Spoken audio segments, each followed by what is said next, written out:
नमस्कार, जय हिंद साथियों, आप सभी का स्वागत है आपके अपने यूट्यूब चैनल दया कोचिंग सेंटर परिवार में।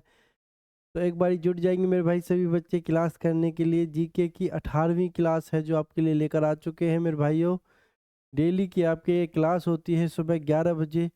तो सभी बच्चे टाइम से जुड़ा करें। 11 बजे आपको डेली के 40 से 50 क्वेश्चन मेरे भाइयों नए क्वेश्चन कराए जाते हैं आपके आर्मी एग्ज़ाम से रिलेटेड। तो सभी भाई डेली क्लास को क्या करें, और जो भी भाई नोट्स बनाना चाहता है इनके नोट्स भी बना सकता है, क्योंकि यही क्वेश्चन आपके रिपीट होते रहते हैं मेरे भाइयों को पेपर के अंदर आपके आर्मी के।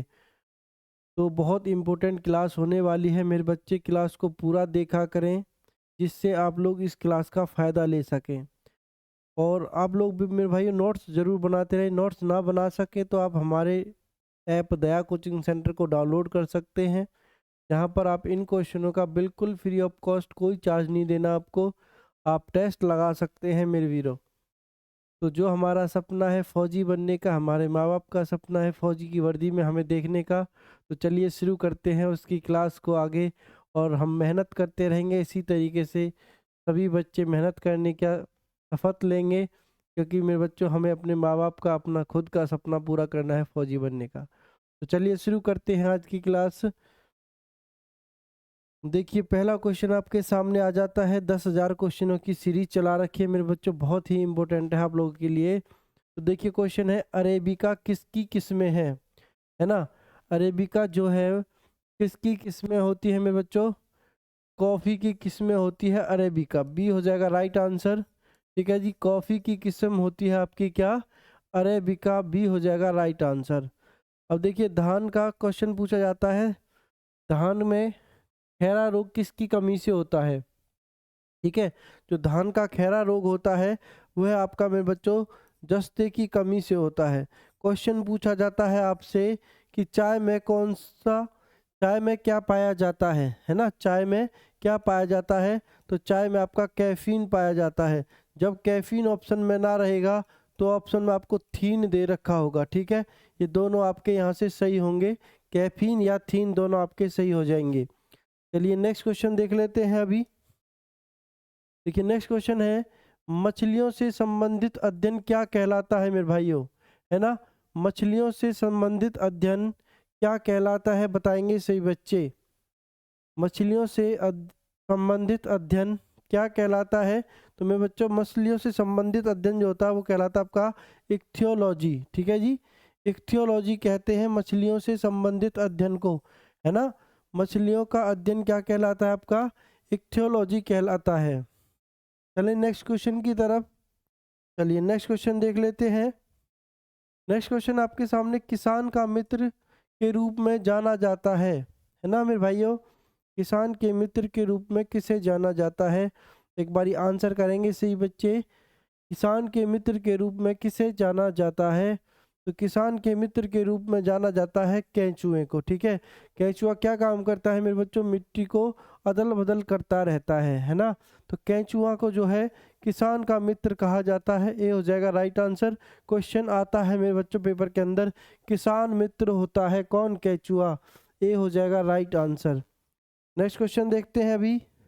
देखिए नेक्स्ट क्वेश्चन है, बच्चों वाली गाय को कहा जाता है ना। जो बच्चों वाली गाय होती है उसे क्या कहते हैं मेरे बच्चों, उसको कहते हैं हम डैम। ठीक है, बच्चों वाली गाय को क्या कहते हैं मेरे भाइयों, डैम कहा जाता है। सी हो जाएगा राइट आंसर। नेक्स्ट क्वेश्चन देखते हैं। देखिए नेक्स्ट क्वेश्चन आपके सामने, फलों के मीठे स्वाद का मुख्य कारण उसमें मौजूद है ना। फलों का जो मीठा स्वाद होता है उसका कारण क्या होता है, तो फलों के अंदर मीठे स्वाद का मुख्य कारण क्या होता है मेरे भाइयों, उसके अंदर फ्रक्टोज होता है। ठीक है जी, फ्रक्टोज होता है। सी हो जाएगा राइट आंसर। फलों का मीठे स्वाद का मुख्य कारण होता है फ्रक्टोज। ग्लूकोज का काम क्या होता है, हमें इंस्टेंट एनर्जी देना होता है। ठीक है, नेक्स्ट क्वेश्चन देखेंगे। देखिए नेक्स्ट क्वेश्चन है, गायों की सबसे भारी नस्ल कौन सी है ना। गायों की जो सबसे भारी नस्ल है वह कौन सी है मेरे भाइयों, जल्दी से बताइए आंसर। गायों की सबसे भारी नस्ल कौन सी होती है, तो कौन सी होती है मेरे वीरों, गायों की भारी नस्ल सबसे भारी नस्ल होती है कॉन्करेज, ठीक है, कॉन्करेज, जो कॉन्करेज होती है गाय की सबसे भारी नस्ल होती है मेरे भाइयों। बी हो जाएगा राइट आंसर, आप लोग याद रख लेंगे। नेक्स्ट क्वेश्चन देखते हैं। देखिए नेक्स्ट क्वेश्चन आता है आपके सामने, सर्वप्रथम कृत्रिम गर्भाधान भारत में किस वर्ष में प्रारंभ किया गया था? ठीक है, प्रारंभ किया गया सर्वप्रथम कृत्रिम गर्भाधान भारत में किस वर्ष शुरू किया गया था? तो किस वर्ष शुरू किया गया था मेरे भाइयों? ये आपका 1942 में, ठीक है जी, 1942 में शुरुआत की गई थी कृत्रिम गर्भाधान की भारत के अंदर। बी रहेगा राइट आंसर यहाँ से। नेक्स्ट क्वेश्चन देख लेते हैं। नेक्स्ट क्वेश्चन क्या है आपके सामने, फूलों का अध्ययन क्या कहलाता है? फूलों का अध्ययन क्या कहलाता है मेरे भाइयों, जल्दी से बताएंगे। फूलों का अध्ययन क्या कहलाता है? तो फूलों का अध्ययन कहलाता है एंथोलॉजी। फूलों का अध्ययन क्या कहलाता है मेरे भाइयों? एंथोलॉजी कहलाता है। ए हो जाएगा राइट आंसर यहाँ से। नेक्स्ट क्वेश्चन देखो, यहाँ से बनता है पोमोलॉजी। पोमोलॉजी किसका अध्ययन होता है? पोमोलॉजी होता है फलों का अध्ययन, फलों का अध्ययन होता है पोमोलॉजी। स्पर्मोलॉजी होता है मेरे बच्चों स्पर्म का अध्ययन, ठीक है, स्पर्मोलॉजी होता है स्पर्म का अध्ययन। चलिए नेक्स्ट क्वेश्चन देखते हैं अभी। देखिए नेक्स्ट क्वेश्चन आ जाता है आपके सामने, फलों का अध्ययन क्या कहलाता है? फलों का अध्ययन क्या कहलाता है? तो अभी हमने देखा फलों का अध्ययन क्या कहलाता है, पोमोलॉजी कहलाता है। ए हो जाएगा राइट आंसर। अभी बात करते हैं हॉर्टिकल्चर की। हॉर्टिकल्चर होता है आपका उद्यानों का, है ना, उद्यानों से संबंधित अध्ययन क्या कहलाता है आपका? हॉर्टिकल्चर। हॉर्टिकल्चर कहते हैं उद्यानों से संबंधित विज्ञान को। स्पर्मोलॉजी हमने अभी देख लिया है। चलिए नेक्स्ट क्वेश्चन देख लेते हैं। देखिए नेक्स्ट क्वेश्चन आता है, भेड़ का गर्भाकाल लगभग कितने दिन का होता है ना? जो भेड़ होती है उसका गर्भाकाल जो होता है लगभग कितने दिन का होता है मेरे बच्चों? तो भेड़ का गर्भकाल जो होता है वो आपका लगभग 150 दिन का होता है। गर्भकाल जो है, गर्भकाल है, सी हो जाएगा राइट आंसर, 150 दिन। भेड़ का गर्भकाल जो है आपका लगभग 150 दिन का होता है मेरे बच्चों, आप लोग याद रखेंगे। देखिए नेक्स्ट क्वेश्चन है, मुर्गी के अंडा में कितना प्रतिशत प्रोटीन होता है? तो मुर्गी का जो अंडा होता है उसके अंदर आपका लगभग कितना प्रोटीन होता है? जल्दी से आंसर करिए सभी बच्चे। मुर्गी के अंडे में कितना प्रतिशत प्रोटीन होता है? आजकल सभी खाते हैं मुर्गी का अंडा, तो मुर्गी के अंडे में मेरे भाइयों लगभग आपका 12% प्रोटीन होता है, ठीक है, जी हो जाएगा राइट आंसर। लगभग आपका 12% जो है प्रोटीन पाया जाता है मुर्गी के अंडे में। नेक्स्ट क्वेश्चन करते हैं। देखिए नेक्स्ट क्वेश्चन आता है आपके सामने, जया, सोना तथा पद्मा किसकी प्रजातियां हैं? है ना, जया, सोना तथा पद्मा जो हैं किसकी प्रजातियां हैं? तो किसकी प्रजातियां हैं मेरे बच्चों? जया, सोना तथा पद्मा ये है आपकी धान की प्रजातियां, ठीक है जी। किसकी प्रजातियां हैं जी? धान की प्रजातियां आपकी जया, सोना तथा पद्मा, ठीक है। अब गेहूं, गेहूं का संबंध किससे? हरित क्रांति का मेरे बच्चों, हरित क्रांति का संबंध किससे है? गेहूं से है। पेपर में क्वेश्चन पूछा गया था, भारत में हरित क्रांति का जनक कौन है? ठीक है, भारत में हरित क्रांति का जनक कौन है मेरे बच्चों, बताएंगे आंसर। चलिए नेक्स्ट क्वेश्चन देखते हैं। देखिए नेक्स्ट क्वेश्चन आपके सामने है, कपास पौधे के किस भाग से प्राप्त होता है? कपास पौधे के किस भाग से प्राप्त होता है मेरे बच्चों? तो कपास जो है किस पौधे के किस भाग से प्राप्त होता है? बीज से, ठीक है जी, बीज से प्राप्त किया जाता है आपका कपास। सी हो जाएगा राइट आंसर यहाँ से। दालचीनी जो है आपकी कहाँ से प्राप्त की जाती है? दालचीनी में बच्चों, दालचीनी पेड़ की छाल से प्राप्त की जाती है दालचीनी, ठीक है। फूल से क्या प्राप्त किया जाता है? लौंग, पुष्प कलिका से, ठीक है। लौंग जो होती है फूल से, पुष्प कलिका से प्राप्त की जाती है। और तना किसका उदाहरण होता है? आलू किसका होता? तने का उदाहरण। इस तरीके से आप लोग याद रखेंगे इन्हें, ठीक है। चलिए नेक्स्ट क्वेश्चन देखते हैं अभी। देखिए नेक्स्ट क्वेश्चन है, सिल्क का सबसे बड़ा उत्पादक देश कौन सा है? सिल्क का सबसे बड़ा उत्पादक देश कौन सा है मेरे बच्चों? तो सिल्क का सबसे बड़ा उत्पादक देश है चीन, ठीक है जी। सिल्क का सबसे बड़ा उत्पादक देश कौन सा है मेरे बच्चों? चीन हो जाएगा राइट आंसर। नेक्स्ट क्वेश्चन देखते हैं। देखिए नेक्स्ट क्वेश्चन आता है आपके सामने, दूध का पीएच मान लगभग कितना होता है? दूध का जो पीएच मान होता है वह लगभग कितना होता है मेरे भाइयों? 6.4 से 6.6 तक होता है। ठीक है, सभी बच्चे अपने आंसर भी लिखते रहेंगे, साथ साथ नोट्स भी बनाते रहेंगे। और जो भाई इन क्वेश्चनों का ऑनलाइन टेस्ट लगाना चाहता है वह हमारी ऐप दया कोचिंग सेंटर को डाउनलोड कर सकता है प्ले स्टोर से जा कर के। बिल्कुल फ्री ऑफ कॉस्ट टेस्ट है मेरे बच्चों, आप लोग लगा सकते हैं आर्मी अग्निवीरों के लिए। देखिए नेक्स्ट क्वेश्चन है, पाश्चुरीकरण प्रक्रिया में दूध को कितने डिग्री सेंटीग्रेड पर रखा जाता है? पाश्चुरीकरण प्रक्रिया में दूध को कितने डिग्री सेंटीग्रेड पर रखा जाता है?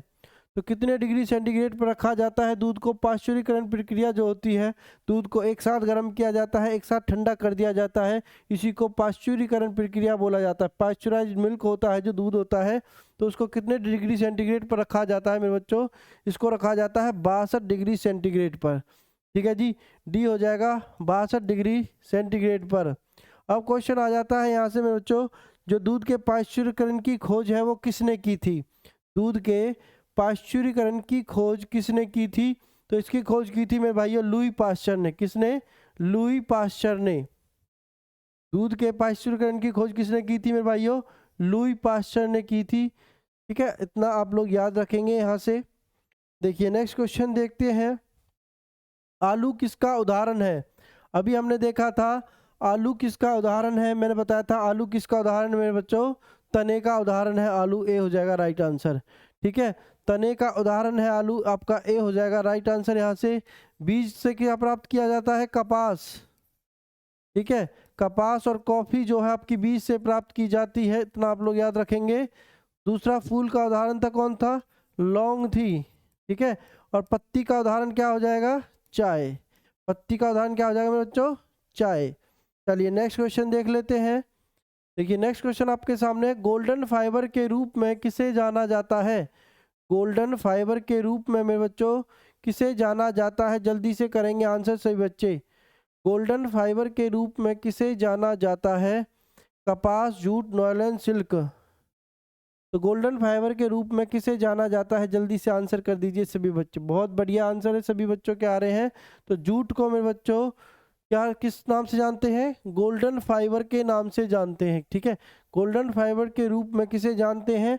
जूट को जानते हैं मेरे भाई, आप लोग याद रखेंगे इतना। ठीक है, चलिए नेक्स्ट क्वेश्चन की तरफ बढ़ चलते हैं अभी। देखिए नेक्स्ट क्वेश्चन है, वनस्पति जगत का सबसे बड़ा समूह कौन सा है? वनस्पति जगत का सबसे बड़ा समूह कौन सा है? बताइए जल्दी से आंसर। वनस्पति जगत का, बॉटनी से आपका क्वेश्चन है ये, है ना? तो वनस्पति जगत का सबसे बड़ा समूह कौन सा है मेरा बच्चों? आपका थैलोफाइटा। थैलोफाइटा जो होता है वह आपका वनस्पति जगत का सबसे बड़ा समूह है। थैलोफाइटा हो जाएगा राइट आंसर, आप लोग याद रखेंगे। नेक्स्ट क्वेश्चन देख लेते हैं। देखिए नेक्स्ट क्वेश्चन आपके सामने है, गेहूं उत्पादन के लिए सर्वाधिक उपयुक्त मिट्टी कौन सी है?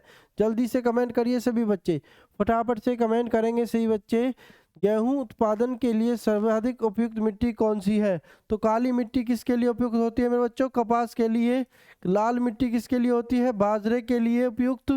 लाल मिट्टी बाजरे के लिए। लेटराइट मिट्टी चाय के लिए होती है। और गेहूं के लिए कौन सी होगी आपकी? जलोढ़ मिट्टी। आप लोग याद रख लेंगे यहाँ से, गेहूं के लिए हो जाएगी आपकी जलोढ़ मिट्टी सभी सर्वाधिक उपयुक्त होती है। डी हो जाएगा राइट आंसर मेरे बच्चों यहाँ से सभी बच्चों का। ठीक है, जलोढ़ मिट्टी हो जाएगा राइट आंसर। नेक्स्ट क्वेश्चन देखते हैं। देखिए नेक्स्ट क्वेश्चन क्या है, आलू का संबंध किस कुल से है ना? जो आलू का संबंध है उसका किस कुल से संबंध है? आलू किस कुल से संबंध रखता है? बताइए जल्दी से सही बच्चे आंसर।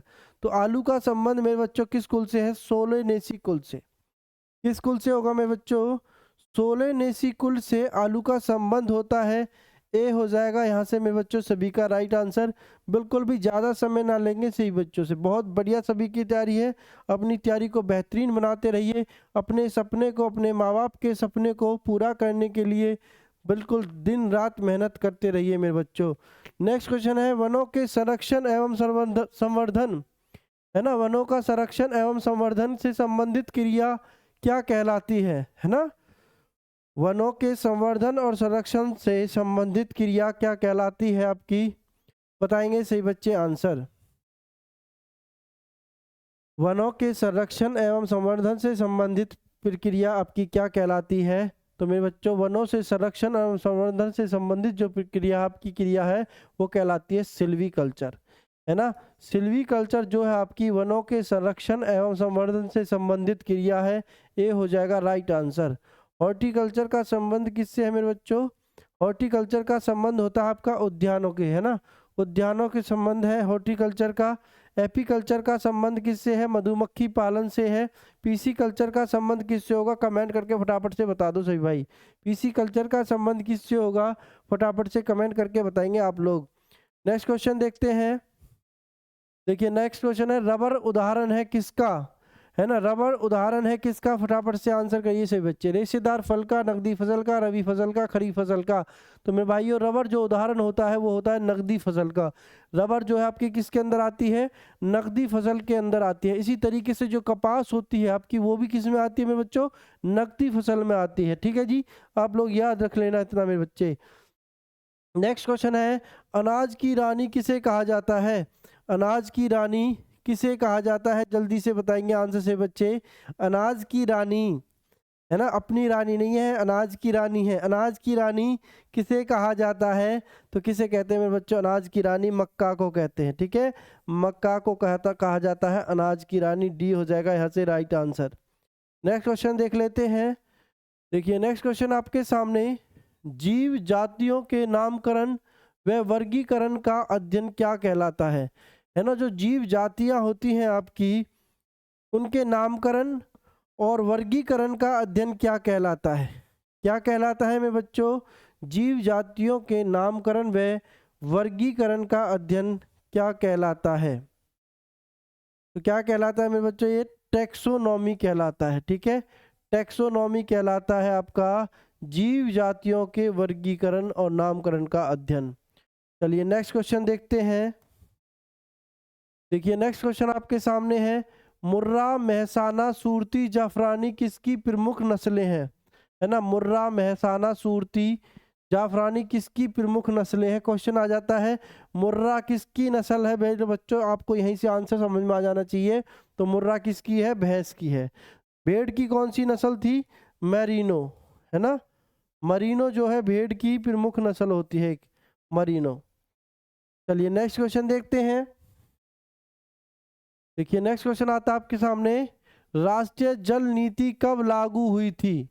राष्ट्रीय जो जल नीति है मेरे बच्चे, कब लागू की गई थी? बताइए जल्दी से सभी बच्चे आंसर।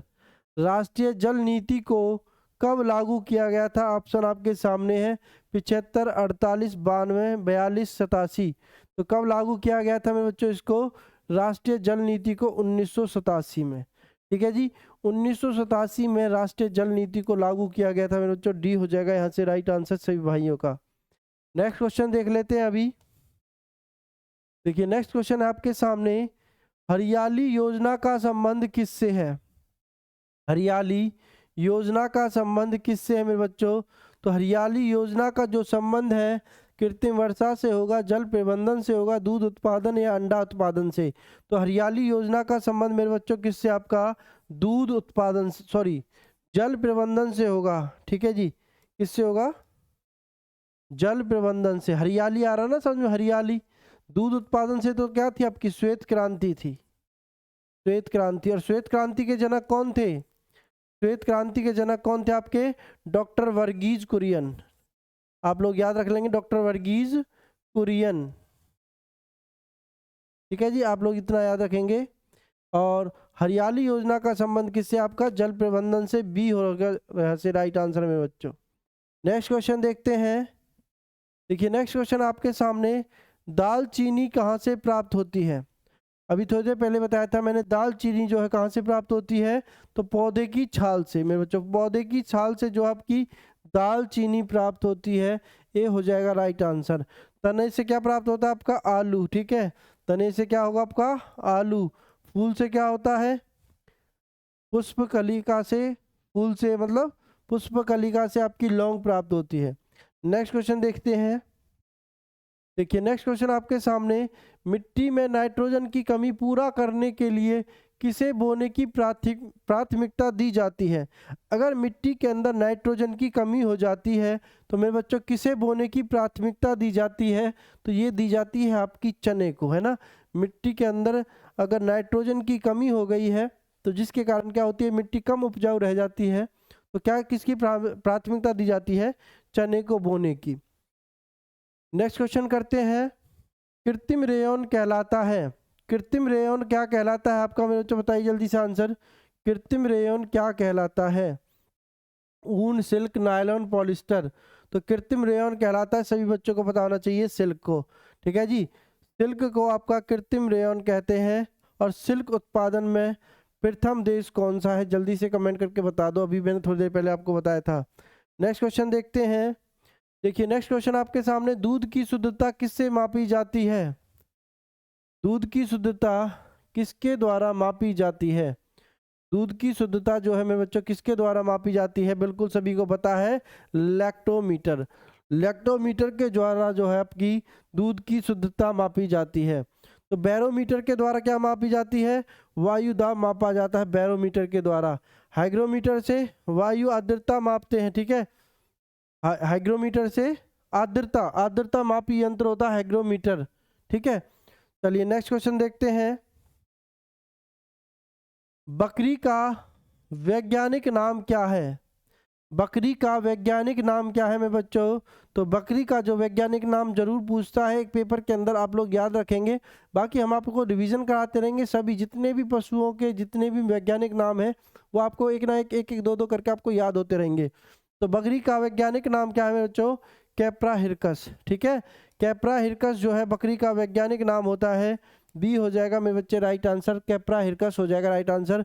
बकरी का वैज्ञानिक नाम होगा कैप्रा हिरकस। चलिए नेक्स्ट क्वेश्चन देखते हैं। सबसे पुराना फल कौन सा है मेरे बच्चों? सबसे पुराना फल कौन सा है? जल्दी से बताएंगे। नारियल, खजूर, अमरूद, पपीता।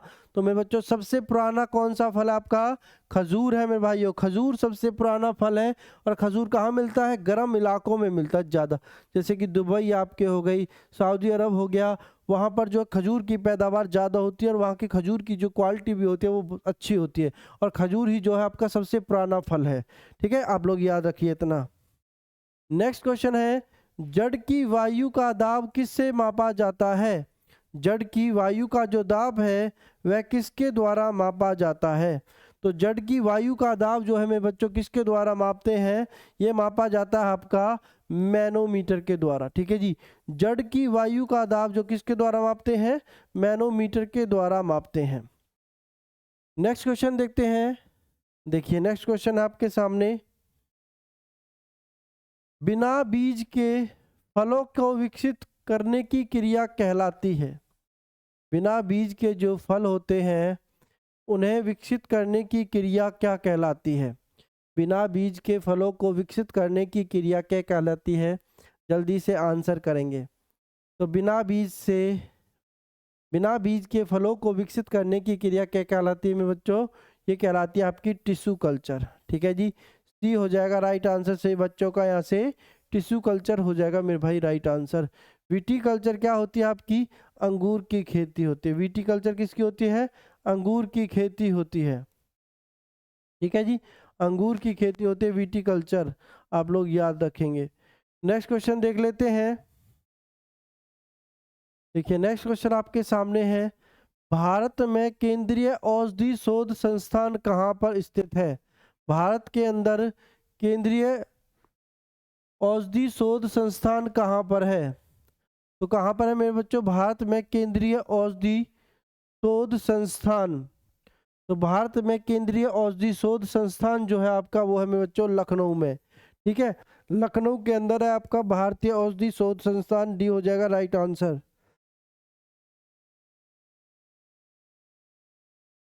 देखिए नेक्स्ट क्वेश्चन देखते हैं।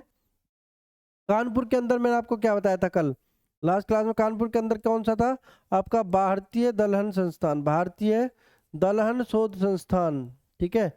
भारतीय दलहन शोध संस्थान जो है आपकी कहाँ पर है? कानपुर। इतना आप याद रखेंगे। चलिए नेक्स्ट क्वेश्चन देखते हैं। देखिए नेक्स्ट क्वेश्चन है, सबसे पहला क्लोन्ड स्तनधारी है ना? सबसे पहले क्लोन्ड स्तनधारी कौन था? बिल्कुल डॉली, ठीक है। कौन था भाई? डॉली भेड़ थी। डी हो जाएगा राइट आंसर, डी रहेगा राइट आंसर यहाँ से सही बच्चों का, डॉली। नेक्स्ट है मेरे बच्चों, लौंग पौधे के किस भाग से प्राप्त होता है?